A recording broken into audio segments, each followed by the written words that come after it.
Gutsinda ibyiza. Abaroma 12:21. Mu muti mwiza wa Kigali hari umukobwa w'umuhanga witwa Keza. Yakundaga guhanga ibintu bisha. Umunsi umwe yubatse robo nziza ishobora gukora umutobe uryoshye cyane. Ariko hari umuhungu witwa Gabi wabonye iyo robo agira ishari. Keza atari hafi, Gabi yegereye mashine ayijugunyamo amabuye aremereye. Robo ihita yangirika. Keza agarutse ayisanga yapfuye, umutima we urababara cyane. Mu kanya gato, igikinisho cya Gabi kigendera mu kirere, drone, kirahunga kifatirwa hejuru mu giti kirekire. Gabi yatangira kurira, atabaza. Keza abonye amabuye yari muri robo ye ahita amenya ko Gabi ari we yayangije.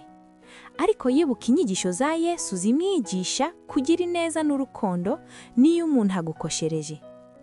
Aho kurakarira Gabi, Keza yafashe icyemezo cyiza.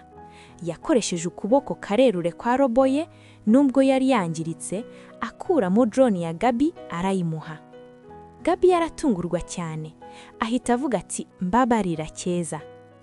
Bafatanyije gusana mashini y'umutobe, barayikosora. Baje kwishima, baseka, banywa umutobe uryoshye. Kuva uwo munsi, Keza na Gabi babaye inshuti magara. Iyi nkuru itwigisha ko tudakwiye gutsindwa n'ikibi, ahubwo dukwiye gutsinda ikibi dukoresheje icyiza. Nk'uko Bibiliya ibivuga mu Abaroma 12:21.